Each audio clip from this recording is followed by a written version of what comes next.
probably the need to introduce myself. Thanks very much for those kind words. Obviously, I've been in IT for about 20 years now. The organisation started in Brentwood, a little computer shop back in 2003, and running around doing a bit of networking. But in the last few years, as the organisation's grown across the state, we have seen a lot of scams and a lot of issues in the cybersecurity area. So I started doing these talks probably about 3 years ago.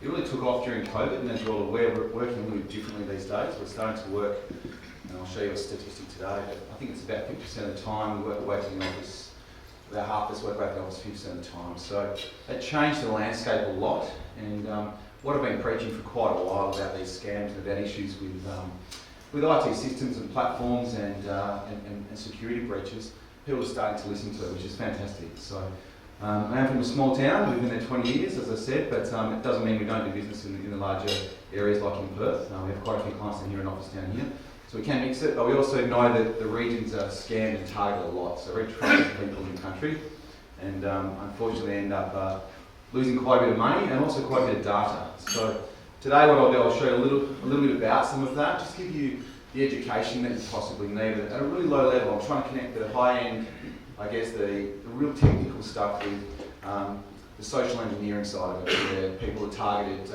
and leaned on and tricked, and that's really what it comes down to. Doing the research with passwords, when you're reverse engineering a lot of the cybersecurity attacks where a breach or a hack has happened. So, for example, LinkedIn 2012 was breached, data was released online in about 2016. Dropbox, they were hit hard, all the information's released. When these organisations are breached, it's not just your name, your phone number, your address, all that sort of stuff that's leaked. It's also your passwords. So especially going back a few years ago, so there was no encryption on passwords, so they weren't hiding them. They are now, but sometimes they can get past that too. So you need to understand that when you're giving your information to someone, you're trusting them with that. When you sign up to an app, a website, if you go to your local doctor's surgery, your dentist, when you're giving that information over to them, if they are breached, that information is then shared online. Reverse engineering of those passwords, we can see the patterns, we can see how they work. We know that most of you are going to probably use your child's name in your password, or if you don't have children or you like your pets better, maybe you've got your pet's name in your password. You're generally going to use a number that's really, well, actually the football teams are quite popular too, so for whatever reason, Fremantle Docker supporters seem to always have Fremantle or Freo in their own passwords. Numbers are really important to people, obviously. So when you're year of birth, for example, your children's year of birth, it might be your house number. These numbers are generally in there. Capital letter, we know that's the first one. It's rare anyone puts a capital anywhere else. So we can see that by going back and reverse engineering those breaches. 99% of people use a password that they've worked out, something to do with their lives like that. It's not random, and they regularly use the same passwords for everything else. So just be aware of that. If you've used passwords in the past, don't use them again, because if the breach has happened, if you use a LinkedIn password from a few years ago, chances are it's sitting out there online for someone to find, and they can get into your email if you're still using that. They can have a go at your internet banking. They can jump into your Facebook and social engineer you, something along those lines. So passwords, one of the things we want to talk about this morning. Multi-factor authentication, really important. Passwords are sort of, I guess, 15 years ago how we did our security. Two-factor or multi-factor, and I'll break that down a little further today, is the key to stopping it. 99.9% of breaches will be stopped if we've got two-factor authentication across all of our apps, all of our emails, everything we currently use. Really important. And the third thing and I'll probably just brush on this today because I think we're running out of time, but compliance. There's a massive change in compliance for data. So data is what you're working on. So we've always known that we're going to be audited if we don't get our financials correct. If we're not doing that, we're not going down the right path with our financials.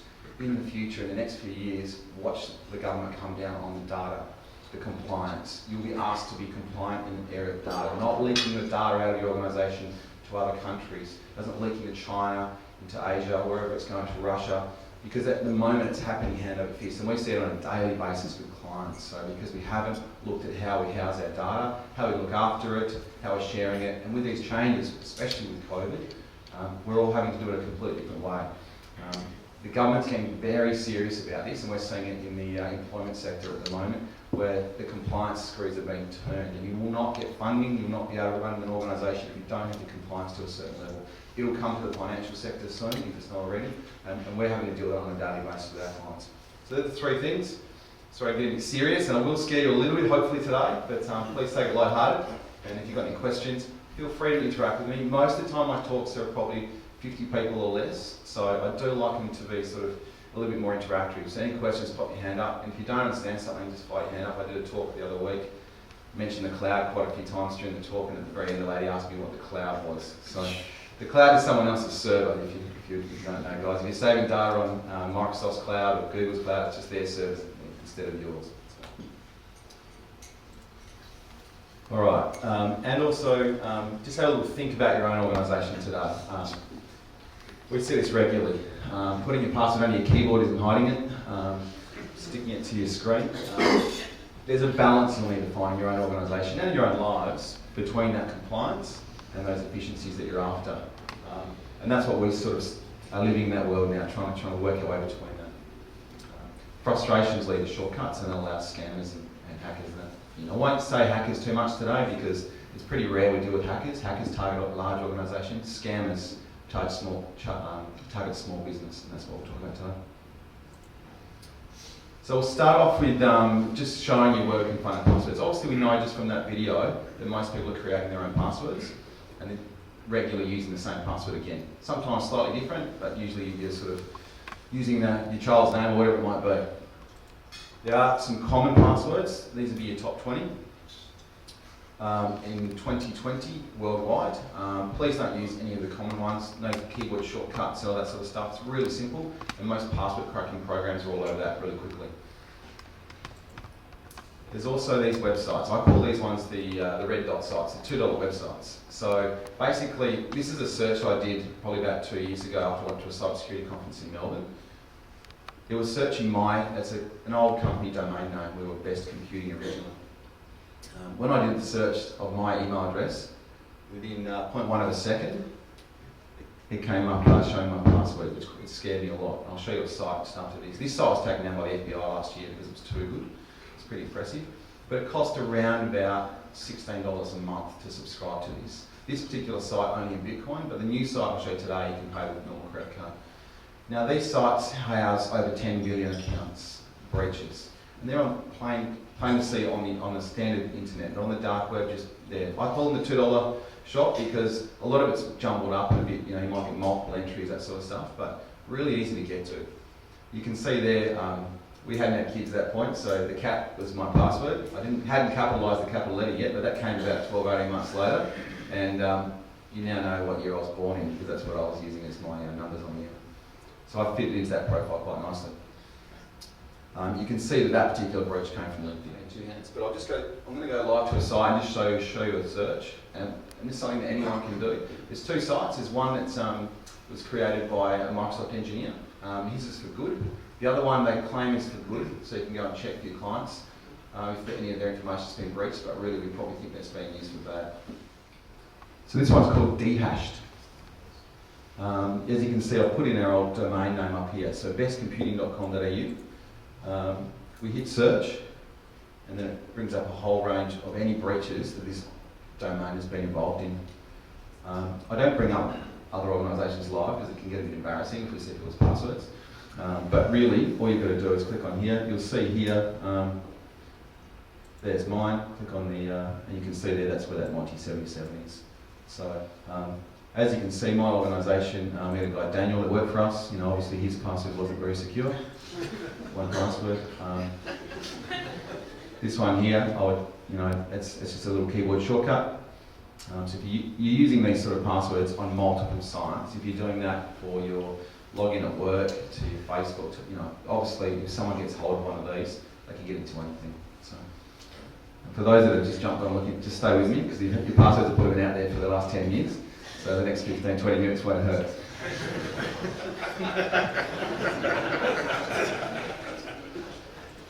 This particular site, this is by a guy called Greg Hunt. He's that Microsoft engineer. So you can type in anything in here and you can search. This is something that you should use. So if you're not sure if you've been in a breach, you can jump on this one, type it in and have a look. So I'll just chuck on it.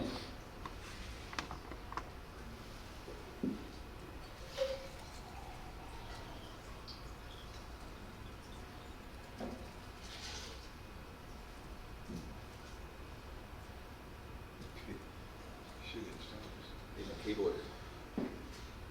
Right, so it comes up and it tells you you've been pawned, and there's a lot of acronyms and weird words in IT too. I don't know where a lot of these came from, but it's basically saying that your information's been stolen. It's in a few bots here, so these ones aren't as probably serious. What they are more is people's information being collected for spamming, etc. This one is Ledger. I'm not sure if anyone's in the crypto space, but Ledger had some details compromised. That was only in 2020. No passwords though, you'll notice. It tells you what was stolen. Just email addresses, names, phone numbers, physical addresses. But a lot of that information is very important. So to get your 100-point ID, to get, set up a fake account somewhere, that goes a long way to doing that. There's the LinkedIn one I was talking about. 164 million accounts, all gone, and every password went as well. And then that was scraped again last year. So they didn't get passwords last year, but again, they had a bit of a fault in the way it was designed, and you could get a bot to scrape it and pull information off. So basically the scammers got a whole range of new information last year.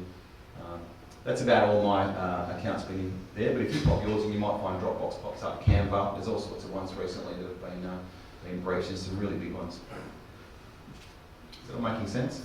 Mm-hmm. Good stunned looks on the faces, that's good. Alright, so obviously we know now where people can get our details. So we've got the basic passwords, we've got the common passwords. Dark web. Dark web's a different one. It's not too difficult to get onto the dark web. Dark web is just literally another internet that is running sort of side by side. It's not as regulated. I was on the other day doing the research, and probably within 15 minutes I got through to a site, registered for a forum, and then was able to search through and purchase any one of 1.2 million credit cards. I filtered it down to Australia, and then I found 3 in particular from Melbourne, and I was able to put them into my basket. I could then, I needed to transfer money in, which I hadn't done, but if I wanted to, I just hit commute purchase. It's a little bit like having a wallet in a cryptocurrency website where you can actually transfer. Anyone that's done that before, it's quite simple, it's really seamless. This was exactly the same. And when you then purchase it, it takes the money out of your wallet, obviously, and it reduces your amount you've got there. And then it has a cool little tool, which is a checker. And the checker actually checks each credit card to make sure it's still valid, still functioning. And if one of them comes back with a cross, it allows you to then go and choose another credit card from the list of 1.2 million. So these 3 were Australian ones, like I said, in Victoria. That was $6.80, I think, each. So you can understand it's quite simple to buy that information online. And that information is coming from those breaches. So I guess what I'm trying to show you is that in a world where we've had a pandemic, there's a lot of people with not a lot of money and a lot of issues internationally. The temptation to jump across and use things like this is huge. And it's so simple to do. We're not talking about high-end IT people. We're not talking about hackers. We're talking about someone that's got 15 minutes, school kids, you name it, can jump onto the dark web, go and search this information, and then start to use it. So we need to start changing the way we're dealing with our data, our systems, to protect ourselves a little bit better. Is there any questions so far? The dark web, how do you access it? Yeah, the dark web, so...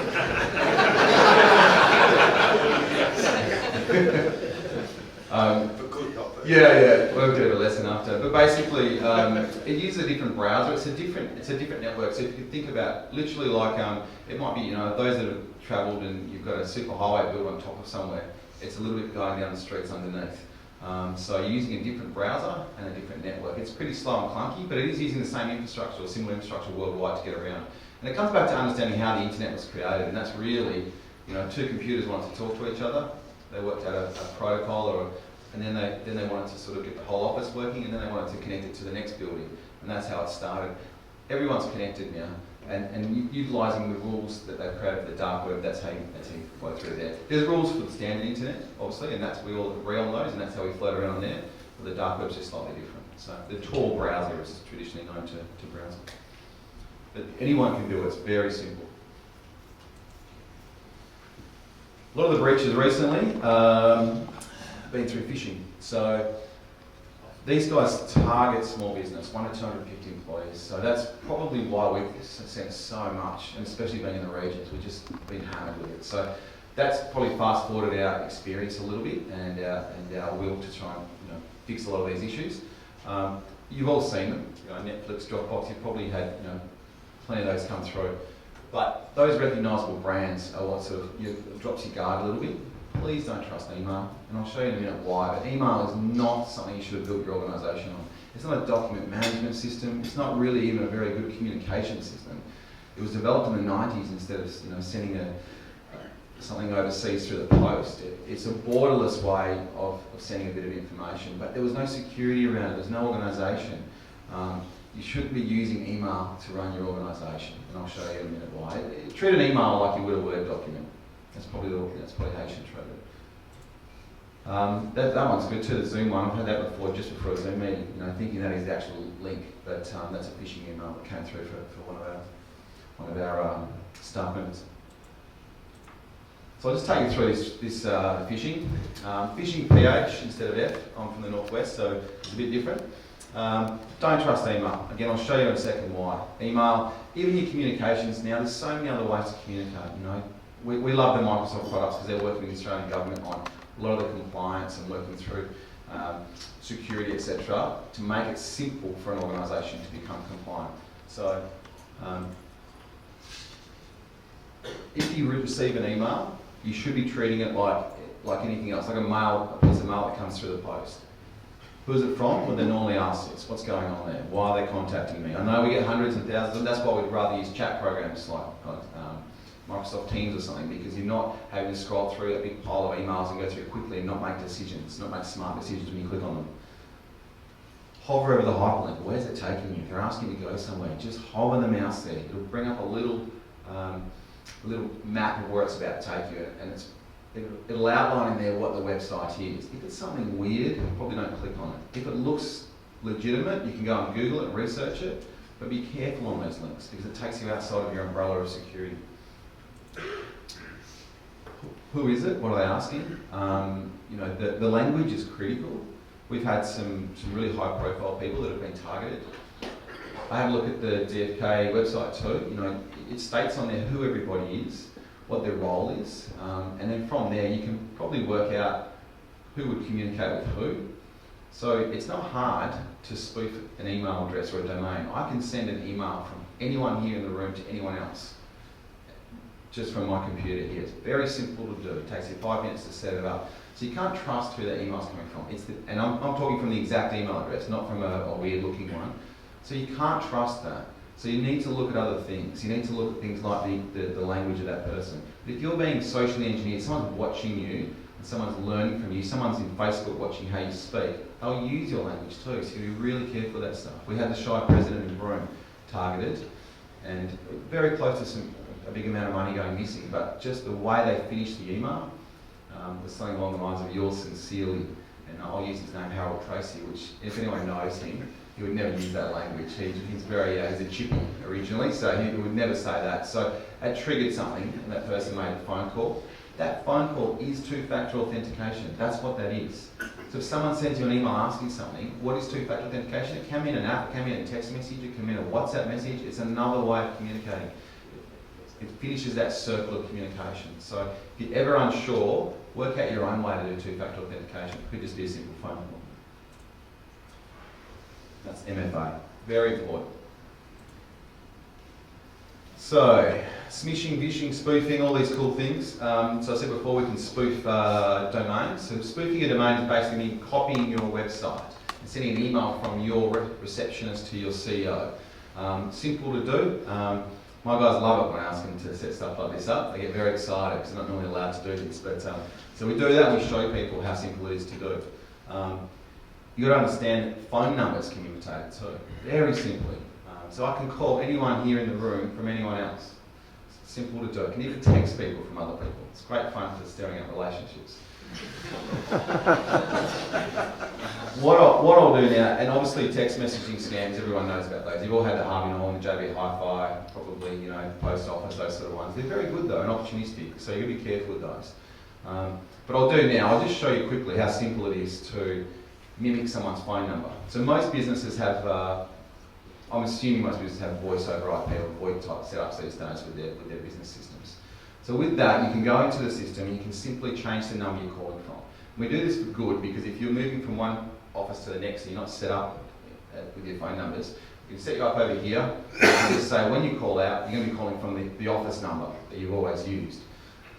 And it's fantastic for those intermittent times when you're sort of between. And then when everyone moves across, we turn it off and we put it back to normal, and you are actually calling from that number. But it's very simple to go into that software and change that number. So what I did this morning, I grabbed Steve's number. Has anyone got Steve's number in their phone? Yep. If you're willing to give me your number, I'll call you from Steve. And you know, obviously, we've seen some big scams just recently, and what they're doing is they're using this, and they're using deep fake voice to then talk.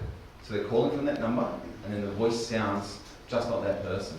So you have to be really aware that some of this stuff is getting serious. Can I get it? I've got Steve's number, I just need your number so I can call you.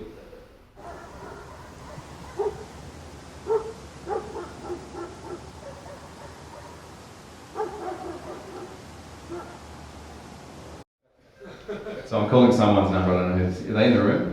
What's my password? You got me. Alright, and who's calling? Some guy called Bushel. So you can see how simple that is. And that's literally before we sat down just as we got here and changed that. So you'll have a missed call from Bushel, obviously. Very simple to do. There's a little add-in for that. It's about, I think it's about $300 or $400, and you can do text messages to it. So and it's deadly serious. So you can see, in terms of scammers, yeah. Just a quick question. So if Dalton rang that back as a missed call, would it ring Steve or would Yeah, it ring you? it rings Steve. Wow. Yeah. So you can see as scammers, and when I say scammers, these are teams of people now set up in places like Russia, China, in some of the third countries, India, where they are struggling financially. So they set up these teams of people that come to work and they target, might target a town in Australia, might target an organisation, they might target, some sort of group of people, and they try and scam them out of money. And they're paid to do that, so they get a percentage back on that. So, but a lot of them haven't even these sort of tools aren't being used as yet, but it's so simple. So we're at the very beginning of this wave of scamming, so we have to become serious about this. Yeah. Well, there was a scam in Broome about 12 months ago where the calls were coming from the Broome police station.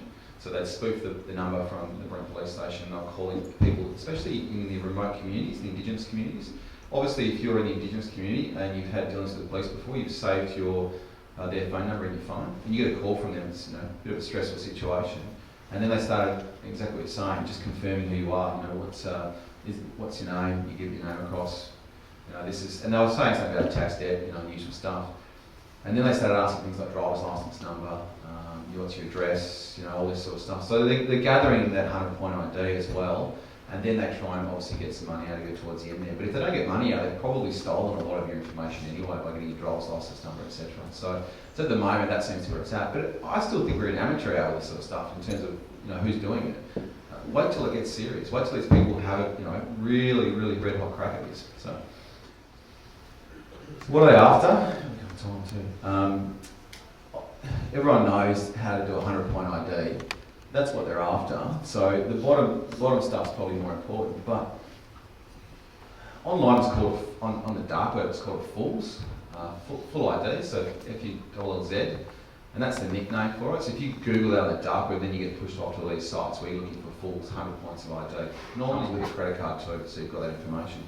But sometimes some of that information is missing. So you might get a lot of it, but you might be missing, a date of birth or an address, or there's a secret question about a mother's maiden name or something like that. So I find the best place to find the rest of that stuff is on Facebook, on social media. So most people have a social media account. Most people have a lot of that open.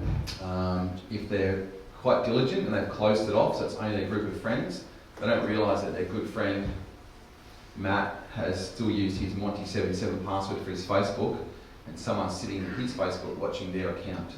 So I've personally been targeted on a crypto. I was over in Hong Kong in 2018, and a photo was put up online, and I'd shut down everything, and I was tagged in the photo. Within about 3 minutes, we had an email to our accounts department asking about some of the financials from a spoofed email that was supposedly from me. So someone was either, and my Facebook was very locked down, so one of my friends' accounts was breached and someone's watching me through one of my friends' accounts, if that makes sense. So it's not just what you put on there to your friends or even to the wider public. Please don't jump on your plane tickets on there and take a photo saying I'm leaving town. Don't announce you're going on holidays on social media. If you really want to share that information, it was fine in 2010, but it's not now. If you really want to share that information, do it when you get back. Maybe put a little bit of information, some photos up, and show everyone what you've been doing. Because I've seen people's houses that have been robbed when they've done that. I've seen accounts broken into. Tony Abbott's Qantas frequent flyer account was broken into once he posted his information online on a photo one time. So, it gives a lot of information there, and then you've just got to get through probably a PIN code or something like that to get to that next stage. I know Qantas now put two-factor on, so that's really good. It's much more difficult to get into it. It's about $20 to get the whole full on the dark web at the moment. So I was looking the other day. So it's not too difficult. So it doesn't mean I can target you specifically, but I can go in there and see whose information has been stolen is there. And then you can drill down into countries and sort of be a bit more specific. So that's a problem. A lot of the cases that I'm working on, and Steve mentioned before, I do a lot of volunteer work for people that have been breached because they don't know where to start or what to do. And there's not really a system yet for that. You sort of go through the Australian Cyber Security Centre and get the runaround and everyone sort of points at each other. But there's a cyber security incident reported through business or financials, financial issue every 8 minutes. And that's what's reported. So we see most of ours with our clients, they don't even report it. So I can't imagine how much cybercrime is happening at the moment. So for $20, and the issue I was going to say, the issue is, it's not that they get your ID, etc. Yes, that's fine, but then there's hundreds of other mule accounts or fraudulent accounts set up already, ready to go, sitting with banks, and we've just dealt with one with the NAB over in Queensland. And multiple accounts, the money went out to instantly, and then that money is then, someone rocks up at the ATM down the road, they've got their sunglasses, their mask and their hoodie on, and they withdraw that cash instantly. So the money's jumping straight out of the banks due to those fraudulent accounts that are there, because they only need a 100-point ID, and it's only about $20 online, and go and buy that. So you can see the problem there. It's also they've got some pretty good business models too. This is the small writing down the bottom here. I found one, a PayPal account was for sale for $811. It was guaranteed to have £5,000 in it, plus or minus £200. And if it didn't, you'd get a 48-hour replacement guarantee. So you can see, good culture in these organisations. Sounds like a great place to work, to be honest. This one's really relevant. I know we've all played this game. I'm assuming everybody has. What's your porn star name? So normally it's your childhood pet, and then the street you grew up on. So I call that oversharing. Because yesterday, as I signed up for my secret questions for MyGov to show that I've been double vaxxed, you can see what these two questions here are. What is the name of the first street I lived in? And what was the name of my first pet? That's what these things are doing. When they're on Facebook, when they're being shared, they're asking for your secret questions, your information. When you throw that out there, you're giving it away. So please don't play those games. I have to remind my mum regularly to not play this game, because all you're doing is giving your information to others. And that information is really important. And the further we get down the track with the internet, the more of your information is out there. So please protect it a bit more these days. You don't have to fill out every single line of that doctor's surgery when you go and you're filling out that paperwork. You just put in what you want to give them. You don't have to, because if they are using, their son who does a bit of computer work and he's helped them set it all up and the rest of it, you don't know that that's not going to be breached and disappear somewhere online, and you end up in that $2 shop online with all your information. So email, I mentioned before. How we going? I want to show you probably the most common scam that we've seen. I haven't seen anyone else show this scam. It took us weeks to reverse engineer this. And it took a lot of work from not only text, but sort of a little bit of real world thinking to work out how they did it. So that people obviously can get your passwords, quite simple. I'm not sure how many people are running two-factor authentication on their email at the moment, but if you're not, chances are you could have someone else sitting there looking at your emails right now, because there's no way of telling.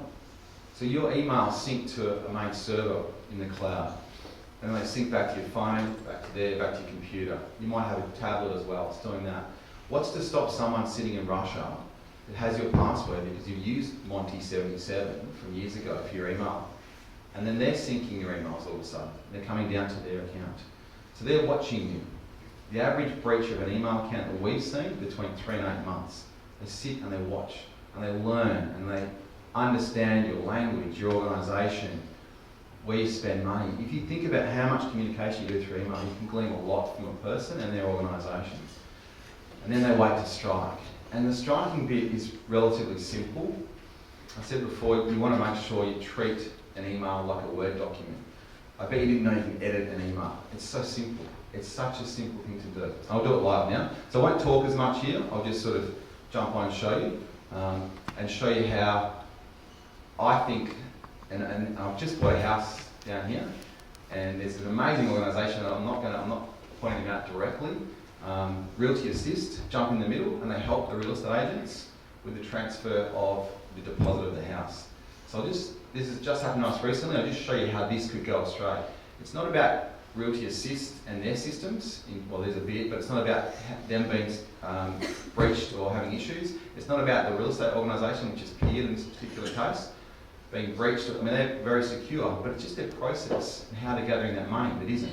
Because imagine if $10,000 for the deposit of the house, you're about to pay it, but your emails are breached by someone else and they're being synced somewhere else in the world. And the only thing they're sending you to pay that $10,000 is a simple email with a link in it on a PDF attachment. You click on the link and you go and pay the money.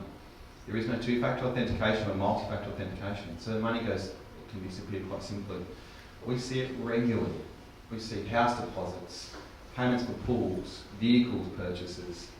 Even when I bought a boat not long ago, that could have gone wrong the way they did it. I sent an email with BSBN account details in the email. Their system's probably quite secure, but yours possibly isn't, especially personally, especially if you're using a Big Pond email account or an IINet or a WestNet, because none of those even have the ability to have two-factor authentication on them. And you probably haven't changed the password for 5 years. So you don't know who's sitting in your account synchronising it. I'll just show you this slide. If you've got any questions, just jump in. So this is the actual email. You can see here. So these guys jumped in the middle, they're doing the payment. Here's my invoice. I'll open that up, it'll probably open on the other screen. Drag it across. Alright, so I've changed a bit of these details because I didn't need to know exactly my address. But you can see here, I've left the links. Let's stay still for a second. Should go to these ones. So you can pay through, that's a PayPal one. So it goes through Realty Assist. PayPal is linked into it. Or you can do a BPay.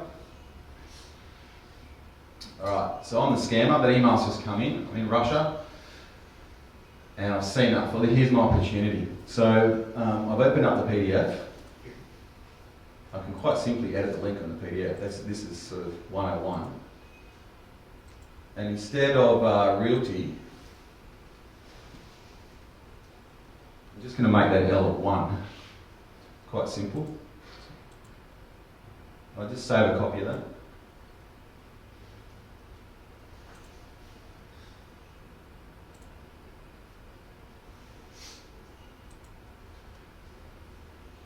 Close that. Back to the email. So I've opened the email, still sitting there. We haven't even been probably a minute yet. In the email, there's a cool little function called edit. So I go to edit the message. Now once I hit edit, it is a Word document.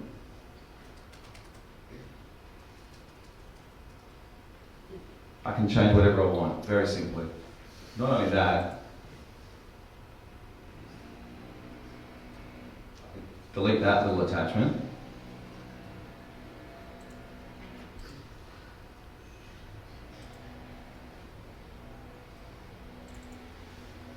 Let's put the one back on with the 1 in it, so it's taking it to a different place. It's not going to Realty Assist, it's going to Realty Assist with a 1 instead of an L. That's pretty quick, isn't it? Pretty simple. I save that because it's just a Word document now. I close that. I right click on that. I mark as unread and I disappear. Now you're just grabbing a coffee, so you haven't noticed that it took me 2 minutes to change that because it's synchronized back to the cloud now, back to your computer, and you open it up. And you see that you've got an invoice there, So you open it.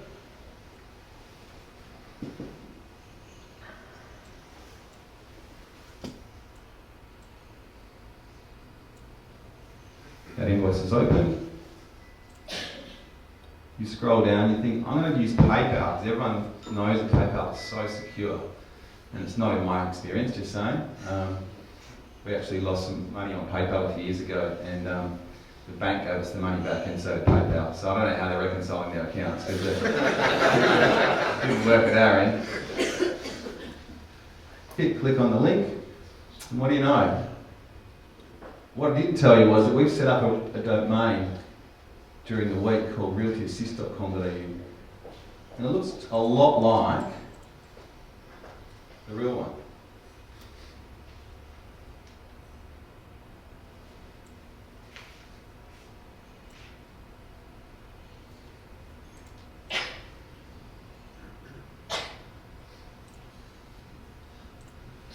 Sorry, I'll just get that right.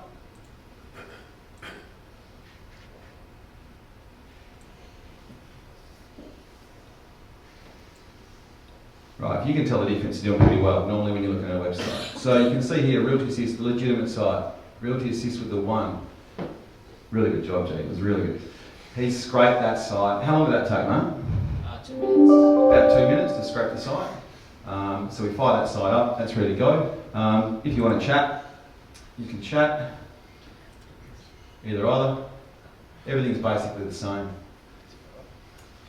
So you can see that they've been taken to the wrong site. It's very hard to tell the difference. And to be honest, if you're going through that process, you're probably not going to be too diligent about it because you're trusting the whole thing. Realty Assist are an amazing organisation, but your emails are compromised. So, there's the issue. Herein lies the issue. I'll just take you through the next stage. Very aware of time too. I'm just going to try a password in there. Very secure, as you can see. And, I've done a capital. Yeah, so I changed that, so I'm used to putting a capital in there. So I should put an exclamation mark on the end. I log in, and Jendo's done a nice little payment process thing there. So obviously there might be another step there. So you might have to confirm that in the website, but it's pretty simple to do. So that's done. The other thing that I want to show you is that what also happens, not only do we steal the $10,000, but he's got a little thing set up in there. If I hit refresh on this and scroll down, this is everyone that's logged into this site, and it's capturing that information. So you can see at the bottom here, manager and 1277. So not only did we get the money, we've now got your password and your login for PayPal. And you're probably using that password for most of your other stuff. So away you go, the scam kicks off. How would you have otherwise covered that through that multi-factor authentication in this case? So when you went to do the payment, Yeah. if there's some sort of registration you've done, say with Peer Realty, you should be getting a text message or whatever other way, a phone call, could be anything, so that you can confirm that you're dealing with the right people. Does that make sense? It does, but in this case where you've amended that, how would you have prevented that? Like, that seems pretty difficult So- to avoid that. Yeah, so clicking on the link, Yeah. what we've done with, so for example, we've got a solar company, Craft, what they've done is, when they send you, and again, this system, they might have to look at overhauling this completely due to that issue. It's something for them to work out their policies and procedures and compliance. But what we've done with other clients is, and again, real estate agents that target regularly, one in Broome that we deal with, they have a system where an email goes out and part of the information is there, and they're asked to contact via text message or phone call for the other part of the information to do the transfer. So you cannot trust email alone to transfer big sums of money. We've seen some big ones go awry. It's one of the East Kimberley guy lost 350 grand. It gets serious quickly. Does that make sense? Does that make sense, everyone? Mm-hmm. Yes. Just digressing, tell us a bit about CRM data compliance that we use. For CRM? Yeah, email CRM. Yeah, so you're collecting information of... We've got a Salesforce, Hydroline, these platforms. Yeah. it comes down to the individual platform. So and we really drill down into Microsoft a lot, but you can link Microsoft 365 into that. It depends what you're capturing, what information you're taking, but I guess we go back to looking at the compliance. Actually, I've probably got some of the legislation in the slides, what you're capturing. So if it's your basic information, at the moment there's nothing that's forcing you to, there's what's called the Essential 8 Maturity Model the government put out. There's 8 areas they want you to improve, and there's a sliding scale of these maturity levels, so 0 to 3. The government want you to be sort of 2 or 3, and that's where they're turning the screws. So what we would suggest to you if you're dealing in this area, we'd go through those, that Essential 8 Maturity Model, we'd work through each one of them, and we try and get you up to a certain level of maturity on that. And that would probably tick off, a lot of those things in the background. It leads back to that compliance area, and again in Microsoft 365, there's a compliance manager that gives you a percentage score. So you're never going to be 100%, but what we would do with that particular case, we'd probably do an audit, have a look at it, gather all the information, and then give some recommendations about how we handle that information. Who's got access to it, administrative passwords, a lot of what I'm about to say, I guess, yeah. So it is very individual on what you're using, and we obviously play a little bit in the CRM world. There's a CRM plugin for SharePoint, which we love, because that hooks into your logins for your computers, your email. It's all a single sign-on thing, and it's very simple to see who's accessed what, etc. And I know that some of the CRM organisations have got this plugin works that will go into that, so you can then drag that information out. If that makes sense. There's some pretty cool scams though. Just remember, the two-factor is great. Text message isn't the best way to do two-factor authentication. It's easy to port a phone number too. So we say this, and we do this for organisations. So we can grab your mobile number and move it from Telstra to Optus. This is an example of a guy, Ian, who he got an email saying, you've obviously decided to leave us, you've gone to whoever, Optus or whatever, and just give us a call if you haven't done that. While he's on the phone on hold, as he would be with Telstra, he's getting emails on his computer. So someone's got the 100-point ID, the $20 online, and they've then ported his phone number across because he walked into a shop somewhere in Australia and I'll take this guy's mobile. So then I can get into everything else. They've probably done a bit of social engineering, got a few passwords of his. And then next thing he knows, he's getting emails saying your PIN number for your Qantas membership's changed, your bank account PIN number's changed, and then congratulations, your JB Hi-Fi vouchers are on the way from your Qantas frequent flyer points. So you can see how simple it is once you get that two-factor. So it is, it's not the holy grail, but it's going to stop the majority of things. But if you are targeted, you've got to be ready. And CEOs, sort of people that are in the public spotlight really need to understand this. And they're normally the worst, unfortunately, the ones that we deal with. They're the ones, it doesn't apply to me, I'll be right. But they're using their kid's name as their password, or their, something like 75% of people will use their own organisation's name in their password and then throw a number after it, maybe, the year that they joined, best 2017, something like that. So, yeah, I can see a couple of giggles around it. It's increasing, it's getting worse. We're getting so many more calls, we're having to deal with this, and as I volunteer my time, I get dragged into more of these situations. So it's 1.6 times higher than the previous year with business email compromise. Cybercrime every 8 minutes, they're the ones reported. I reckon there would be nearly 10 times that happening. Most of us don't tell each other when they've been breached, or we've lost money, or we've done something silly like that, keep it pretty quiet. The crazy thing was in Australia that the average loss per successful event was 50 grand, and that's massive. Absolutely massive. We struggle to get people to buy some licensing sometimes at, a few bucks a month. So yeah, some stats there. Probably the big one is the 33 billion was what was stolen. So that's pretty crazy. Everything's up. 13% increase, 67%. 13% increase in cybercrime reports. It's a pretty good return. 13% for the year for those in the financial sector. I like that. And who do we tell? What do we do? Well, there's the notifiable data breach scheme, but it's a damn if you do, damn if you don't. If you're not set up correctly and you tell them that you've lost everyone's data, you get big fines. So, do you tell them or don't you tell them? But if you get your data stolen, you get a big fine. And they find out, you get a big fine. So, it's a bit of a tricky one. There is a lot of class action starting to come out now too, so organisations that lose data, people are getting together and saying this isn't right and trying to get some compensation for that, as you would expect. And that's an ongoing battle, that one. I'll quickly give you some password statistics too. There's basically only 250,000 words in the English language, so if you're just using a word, very simple to crack. Our cracking programs that we play around with, one of my guys loves a brute force attack password cracking program, which means he just keeps trying passwords on like a Wi-Fi, for example, and he can do over 1 million a second. So there's only 250,000 words in the English language. If your password is just, phrases here at Wi-Fi, you're going to be in less than a second. It's so simple. And then you're in the Wi-Fi and away you go. He uses it just to have internet in his block of apartments. He's not here today. I'm looking over there because my guys are smoking. But he hasn't paid for internet for about 7 years. Obviously, this is a lot of bad news. I am coming with some good news, I promise. The average business keeps track of about 191 passwords. So just bear in mind, this is how the password cracking stuff works, and this is really important when you're creating your passwords. Obviously, if you've got two-factor authentication, it doesn't matter. They can go for it as many times as they want. They're not going to get through. But if you have a look here, if you create a password let's say it's got 5 characters, and it's got uppercase, lowercase, mixed letters. Well, that's going to take less than 5 seconds for that program to get in. Okay? He got locked out of his neighbour's Wi-Fi a few months back, and he came in whinging about it at work. And then we were asking over the next few days, how's it going? I don't know if he's targeting them or someone else in the complex. He was in the complex. Anyway, around about 9 days later, so see 10 days here, he came with a smiling face and he's got internet back at home.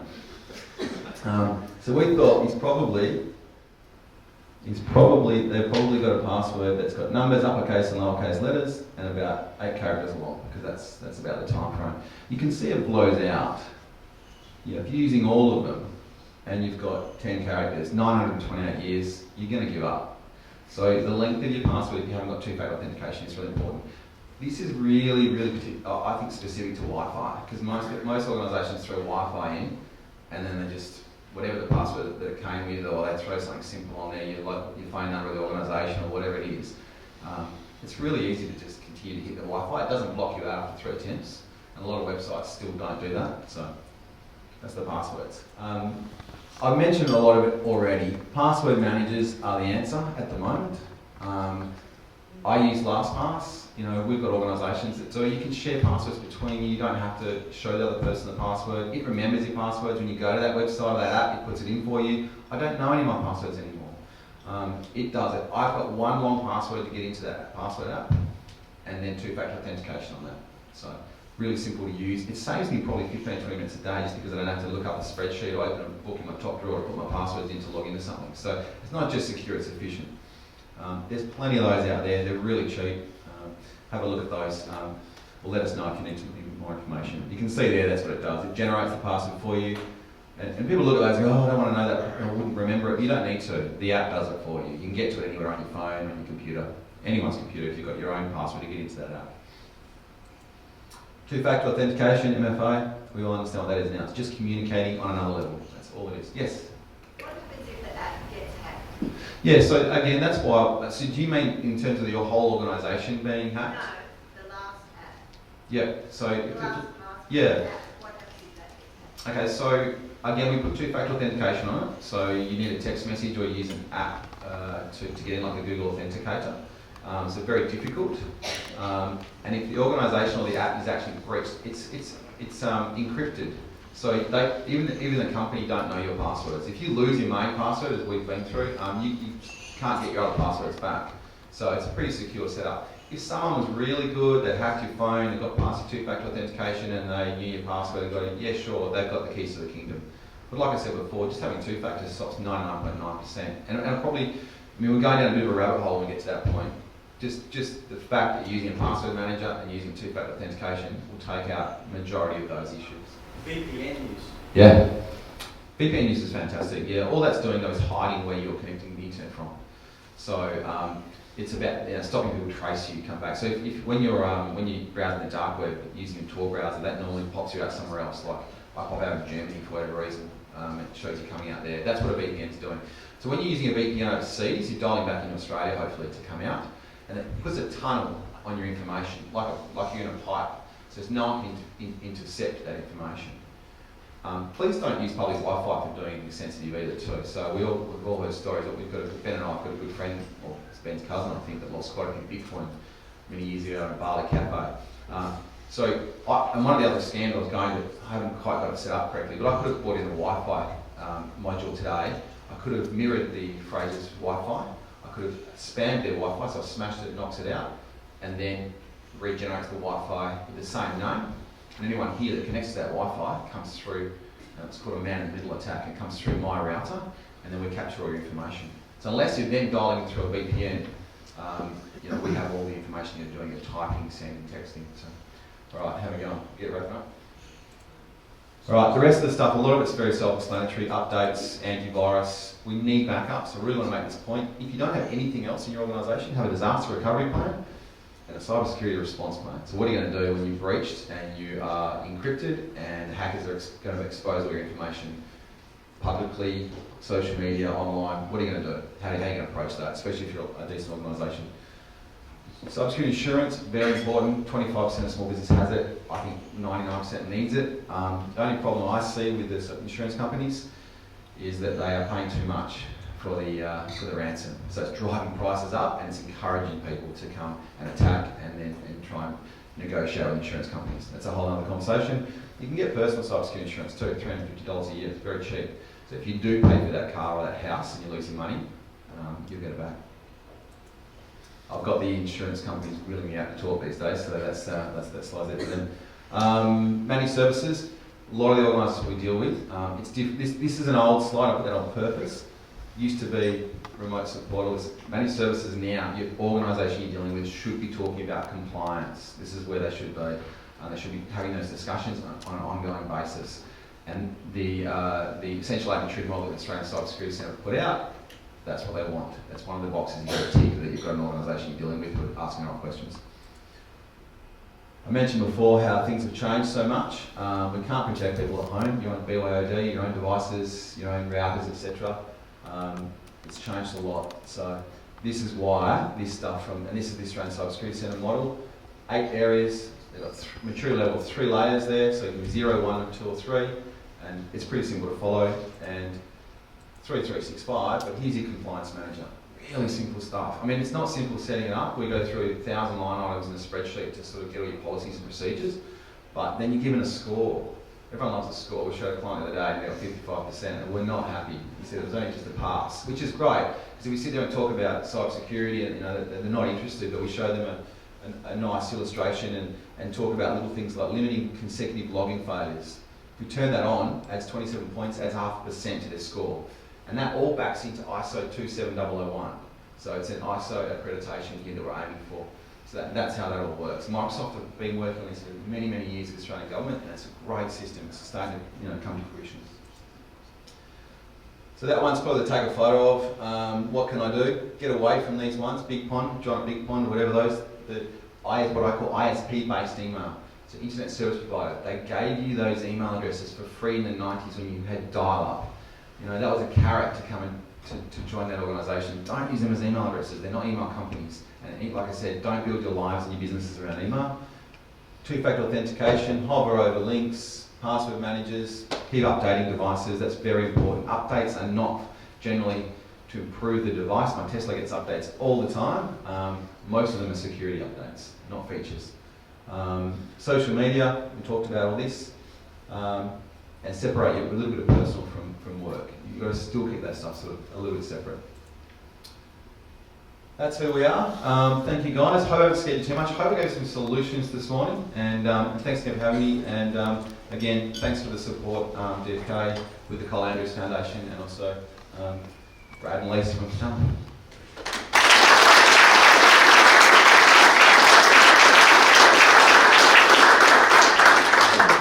Normally I do a little wrap up of what's been said today, but a bit like you, I'm a bit stunned, so I get lost for words, and it's probably best to let you pondering upon what you've just witnessed and heard. So I can only say thank you very much for all your time. Thank you to Matt and your team for scraping websites and hacking into bits and pieces. It's been amazing. And I think we've probably got one question left in the room. We're going to pinch another couple of minutes. Has anyone got that burning question they'd like asked, or do you want to take it offline? Matt's happy to hang around for a few minutes, so maybe we'll rush up and chat. Just Do we get a DFK discount when we ring him? He's, I'm sure, very happy to take any phone calls or any inquiries. He's a future client of DFK, he just doesn't know it yet. So, but in all seriousness, thank you very much, Matt. It's been amazing. You've given up your time, and I know you do that quite often with a lot of other businesses, and you're a big fan. All I can say is thank God you're on the side of good, not evil. So I'm pretty sure you can stir up a bit of trouble if you really wanted to. We've got a little small gift for you and perhaps the team, just to say thank you. So really appreciate that. So thank you very much. Enjoy that.